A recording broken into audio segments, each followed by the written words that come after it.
Chapter 5. Saucepan makes a muddle. Joe, Silky and Moonface were very pleased that Joe was the right way up again. "It feels funny," said Joe. "I feel quite giddy, the right way up after standing upside down for so long." "Thank you, witch. How much is the spell?" "1 piece of gold," said the witch. Moonface put his hand into his money bag. He brought out a piece of gold. The witch threw it into the fire, and at once bright golden smoke came out. She took up her knitting needles and began to knit the yellow smoke into the socks she was making. "I wanted a yellow pattern," she said, pleased. "Your piece of gold came just at the right moment." "Gosh, this is a very magical land, isn't it?" said Joe. As the three of them walked out of the extraordinary shop, Fancy knitting socks out of smoke. "Don't let's go home yet, Moonface. I want to see a few more things." "All right," said Moonface, who wanted to explore a bit too. "Come on, hey, look at that gnome who is selling a spell to make cats sing. Somebody has bought a cat to him. I wonder if the spell will really work." A witch's assistant hand brought along a big black cat. He handed the gnome 2 silver pieces of money. The gnome took the cat to his knee. He opened its mouth and looked down it. Then he took a silver whistle and blew a tune softly down the cat's pink throat. The cat swallowed once or twice, and then jumped off the gnome's knee. "Will it sing now?" asked the witch's assistant. "I won't go back to my witch unless it does." "It will sing whenever you stroke it," said the gnome, turning to another customer. The witch's assistant went off with the cat following behind. Joe took hold of Moonface's arm and whispered to him, "I'm going to stroke the cat. I do want to hear it if it really will sing." Moonface and Silky wanted to as well. They giggled to see Joe running softly after the black cat. He caught up with it and then gently stroked it. And then, oh, what a peculiar thing! The cat stopped, lifted up its head, and sang in a very deep man's voice. "Oh, once my whiskers grew so long, I had to have a shave. The barber said it's not the way for whiskers to behave.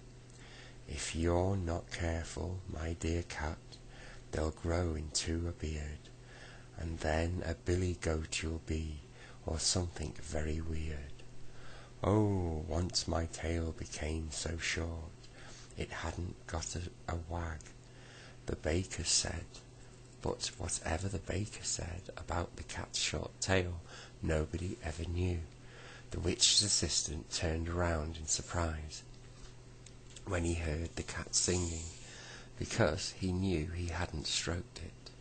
He saw Joe and the others grinning away nearby, and he was very, very angry. "How dare you use up the cat's singing?" he cried. "You wait till I tell the witch. She'll be after you, and you won't sing if she catches you." "Quick, run," said Moonface. "If he does fetch the witch, we'll get into some trouble." So they ran away fast, and were soon out of sight of the cat and the assistant. They sank down under a tree laughing. "Oh dear, that cat did sing a funny song," said Joe, wiping his eyes. "And what a lovely deep voice it had. Do you think its whiskers really did grow very long?" Just then the three of them heard a loud noise coming along. Clankety-clink, clankety-clank, rattle, bang, crash. "The saucepan man," they all cried. "He's come up here too." and sure enough it was the old saucepan man, grinning all over his face. He had so many kettles and saucepans on that day that nothing could be seen of him except his face and his feet. "Hello, hello," he said. I guessed you were up here. Been having fun?" "Yes," said Joe. "I'm all right again, look.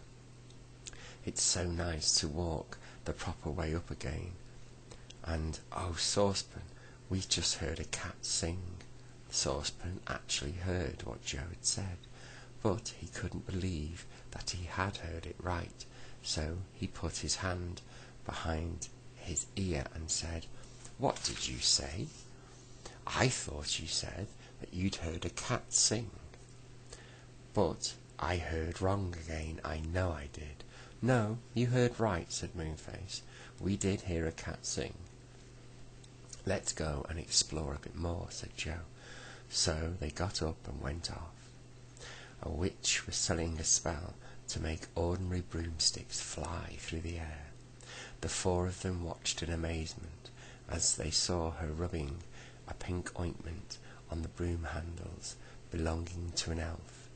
"Now get on it," says, and say, "Whizzy, whiz away, and you can fly home," said the witch. The elf sat astride the broomstick and smiled on her pretty face. "Whiz, whiz, whiz away," she said, and off whizzed the broomstick up into the air, with the elf clinging tightly to it. "I'd like to buy that spell," said Joe. "I wonder how much it is." The witch heard him. 3 silver pieces, she said. Joe hadn't even got one, but Moonface had. He took them out of his money bag and gave them to the witch. "Where's your broom?" she said. "We haven't got one with us," said Joe. "But can't you give us the ointment instead, please?" "Well, I'll give you just a little," said the witch. And she took a tiny pink jar and put a dab of the pink ointment into it. Joe took it and put it in his pocket. Now maybe his mother's broom would learn to fly. At the next stall a goblin was selling a spell to make things big. The spell was in big cans and looked like paint. "Just think what a useful spell this is," yelled the goblin to the passers-by. "Have you got visitors coming to dinner and only a small cake to offer them? A dab of this spell will make that cake swell to twice its size. Have you got a suit that you've grown out of? A dab of this spell will grow to the right size again. Marvellous, wonderful, amazing, and astonish. Buy, buy, buy, while you've got the chance." Saucepan heard all that the goblin had said, and he was shouting at the top of his voice. He began to look in all his kettles and saucepans. "What do you want?" asked Joe. "My money," said the saucepan man. "I always keep it in one of my kettles or saucepans, but I never remember which one. I simply must buy that spell. Think how useful it would be to me.